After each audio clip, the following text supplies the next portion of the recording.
We graduated 20.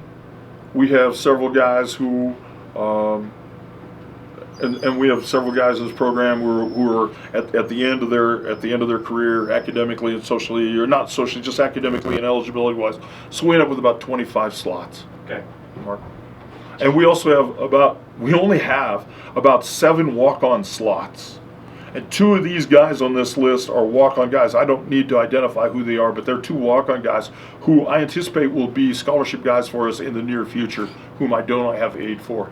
And the one thing about it is we combine a full scholarship opportunity with a partial scholarship opportunity with walk-on guys to reward the guys in the program who we can see are academically, socially, and athletically what we want to be. And we've got a lot of those guys in the program now. And we are talking to quite a few guys who could be athletic potential walk-on dudes who are academic and socially what we want, that would get in the way of any future recruiting because they're already on site. So I love where we're at. We have such huge momentum that it was really an interesting year in recruiting. Mike, was the fact that you went 8-4 last year, Oh, monster. was that a factor? I'm answering the question before you get a chance to complete it, Mark. Thank you. And yeah, it was huge. It was huge when you also add to the fact that in the last 4 Mays, by May of this year, 92 Bengal football players on scholarship will have graduated in the last 4 years. So at the end of my 4 Mays, at the end May of 15, 92 Bengal football players will have graduated. Well, you know, I'm so proud of that. You know, and a lot of people need to take credit for that. But when you walk into a house and you say, hey, we had 20 seniors last year and 17 guys have already graduated and 3 more get their degrees in May, they go, well, that's where my son's going. Pretty simple. How limited were you on offense? You said you had only limited number of scholarships. Yeah, we're real limited on offense. My gosh, we weren't going to take a wide out, and then Scooby came along. We did not take a tight end. We took 2 offensive linemen, but those 2 guys, and one we're announcing today, the other one will be announced in a couple days. Those guys we actually signed, or we actually recruited 2 years ago before they went on their mission. And when they get all back, they're both identical twins in so many ways. So offensive line, we only took 2, and we only graduated 1. We lost a great quarterback. We lost a backup really in CJ, but we got a good quarterback. I think we probably still have to do some more work at quarterback, and of course at running back with X-back, and we lost Danny, but there was a walk-on running back who went into the ball game and played pretty darn well throughout the season. So it was you think offensively you could use this year to go out and get some great guys. Well, you can't. There's great guys. They're still here. So hopefully we put together another season like that, and we'll be able to show, what we are. But that doesn't mean that even next year's offense is senior laden. I mean, Skyler is only going to be a junior. Hagan Graves is only going to be a sophomore. Kyle Williams is only going to be a junior. Josh Cook's only going to be a junior. So a lot of greatness that won't even go away next year. Is that kind of a blessing in disguise then, with where your defense is at? You don't have to worry about the offense for a little bit. You can concentrate on defense. I think the one thing it is it's a model for a defense how to build outside of the ball. And remember now, this coaching staff that's in place defensively, they're only going into their 3rd season with me, because 2 years ago it was a whole fresh start. And even 2 years ago, when we took our recruiting class 2 years ago, most of these defensive coaches that are here now weren't even here yet. Only Spencer and Roger were with me at that time. Thank God, we did a good job recruiting guys like Mario in that class. So to see what our defensive coaches have been able to do this year as a full staff with a vision of the kind of guys they want to have, and the kind of guys, those guys are not Big Sky level guys. They all played at Utah, Idaho. Coop played at the Big Sky, but they're trying to get a vision of what kind of guy fits into this program defensively. Now they have that, and it's like holding dogs on a leash. They're ready to go. We could sign another 17 or 18 guys defensively like that, because those guys now have a sense of the kind of guys we want to have defensively. You mentioned there's a lot of new faces on the defensive front. A lot of people who are going to be charged with contributing immediately. Is that going to change your defensive scheme or game plan at all? No, the one thing we want to do defensively is stay consistent. I toyed around more than anybody with altering our defense from a 3-4 over to a 4-3 on a full-time basis. But no, we have a good plan, simply because in the middle we have one of the best nose tackles that's ever played.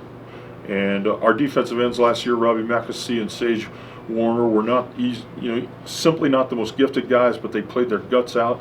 And Steve Fafita did a wonderful job of coaching those guys. And now what we did is we really turned Steve loose in recruiting. And with his aid, he picked out these guys that are on this list defensive line-wise. Every one of these guys is a guy that Steve Fafita likes. And so there's starters, there's backups, and there's redshirts in this group. And a year from now, maybe there won't be room to recruit another guy, because in a 3-4 with 63 scholarships, do the math now, 3 deep is about where I want to go. So here's 8 of 9 scholarships. 8 of 9. That means the guys that are here are going to have to battle, because there might be only one or two slots left by the time we get to the end of spring ball. So spring ball won't be the finished product, because we need to get through 2-a-days, particularly in the case of Nico Taylor and Spencer Hoff, because those are 2 junior college guys that are going to be juniors that are certainly going to figure as starters right away. Not guaranteed starters, but figure as starters. You mentioned you thought about switching to a 4-3. I mean, do you mean actually last year even you were working through some of those things? Well, we played nickel as a 4-3, and we played more of it down the stretch, and so our base is a 3-4, and I've moved us away from that, maybe too much. I've tinkered a little too much, and so I'll actually back off a little bit, because I really am beginning to trust where our defense staff wants to go with this defensively. I don't want to alter the growth and the development of our young linebackers. And Mario's young. He's only a sophomore to be. Hayden Stout is a starter and only a junior to be. And he started for 2 years. So I think the more confused we'd be, the less progress we would make. It's easier for me to see where we're trying to go now defensively after I've had a little time to get away from it. We just got to be defensively, as good as we are offensively, and not make critical mistakes at bad times, because we're more familiar with what we're doing. To me, that's a coaching thing that we'll work on here in February and March before spring ball begins. You mentioned you have more work to do at quarterback. Do you anticipate to bring in one more quarterback? Or? Yeah, I think the one thing at quarterback is that we feel pretty confident about the quarterbacks we have on site. We love the high school quarterback that we've signed, yet we're replacing a monster. And we're replacing just a debonair, dynamic, big time, game managing, ball throwing guy that got it. And he's got his master's degree, and he's got so many things going for him that replacing him might be harder than we think. And so we want to give ourselves, as a team, as a coaching staff, even as a quarterback corps, the best opportunity to bridge the gap between what Justin Arias meant to us and what the next guy is going to be able to do for us. How much of a chance does Queensland have at starting and replacing Arias? I'd say minor, very small. And we told him that. We told him in recruiting, no, we're not starting a true freshman.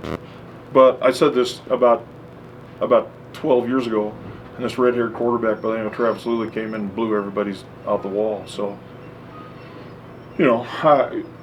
again, it's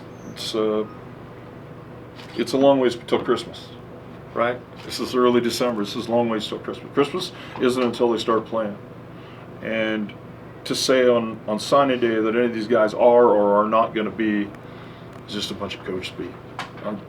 You guys know what I'm talking about. It's a cool deal. This is great. We got a lot of attention, and every one of these kids should have high hopes for their career.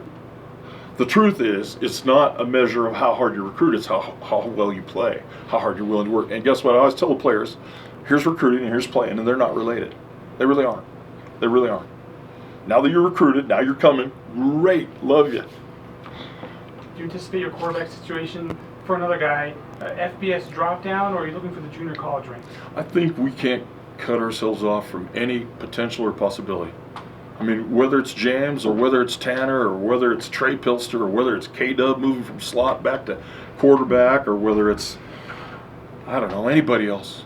I just think that, we haven't played a game yet. And until we've played a game, I think it'll just be an open question. Now, we won't have a quarterback controversy. We will not decide our quarterback until the last scrimmage in 2-a-days, which would be the Thursday of the week before we play at Black Hills. Until then, I'll just not define anybody as the starting quarterback, regardless. And we will not come out of spring drills and say that's the guy. We won't do that.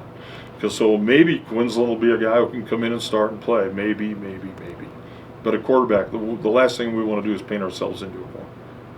A lot of the recruits I've spoken to, they all mentioned the Cal Poly game. How big was that?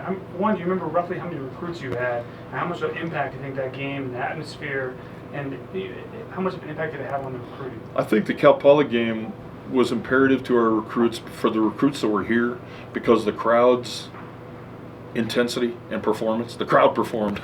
The crowd played well. But there are a lot of our recruits, a lot of these guys watch this game online, and those last 9 seconds were the tail of the tape.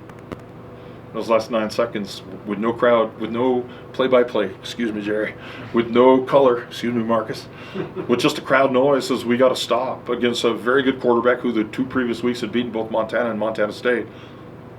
And the crowd just reacting to the final part of that game was indicative of how far this program has come. Because a week later, or 2 weeks later, when we played against Weber State, wow, crowd was a factor. And so, we tripped over each other a little bit in recruiting other teams in the conference, and a little bit of, it's recruiting. So why do they call it recruiting? Because all the other bad words are used. And part of it can be negative. And schools that we recruit against pointed out our previous past. And they're not wrong. I mean, I don't duck it. But when you get to the Cal Poly game to now, this is about as good a program as you can be in this conference, the way I feel. So I love where we're at, and the Cal Poly game was a big deal. All you just do is give them evidence of what we did, of what we've done. When I first began here, it was what we were going to do. And the faith had to be based upon what we had done at Eastern and at Montana State. Now the faith is, can we just continue to do what we're already doing? With 92 guys graduating by May, if I'm a parent, I don't need to hear anything else. Because I already know my son's a good player. I already know my son loves the sport. They're obsessed with it. But can you take care of my son academically? And can you make sure my son can live in a safe environment? Can my son be taught to be mature and be a leader? And can we develop his skills and develop those skills that are lacking? Well, that's what we stand for, and that's what I stand for. I mean, there's a lot of young coaches in this conference that want to move up. They want to move to other jobs. This is my job. I'm not going anywhere. I'm going to wear you guys out. I'm going to outlast every one of you dogs. Oh, maybe not Jerry. I have a question on Mike Fair to move on to Montana. Great. Do you know when the timeline is, or maybe you already have, to fill in for him? No, this is great because tomorrow I'm leaving. I've got a wedding to go to. I've got some family business to take care of. I got to get my boat fixed. I'm on vacation. We say the season begins the 1st of August and it ends on signing day. In between there is no time off.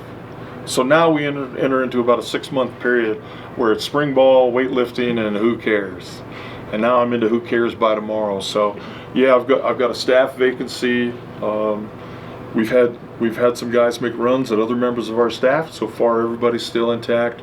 It's part of the tree. If you're a coaching tree, the leaves fall off, and sometimes guys move on, and we'll just have to see how that all goes. We got a long ways to go before spring ball happens, and I've had coaches leave me. Jim McElwain left me at Eastern Washington 5 days before the season began in 1995. 5 days before the season began. So I'm not surprised by any movement on my coach staff. And remember, this is the Big Sky Conference. This is literally entry-level coaching for almost all the assistant coaches that are in the conference. So this is their first job. You do well, you move up. You don't do well, you probably move out. There's a mortality rate in this conference in assistant coaches that's pretty wild. And but I love my staff the way it is, and we'll just see how it keeps going.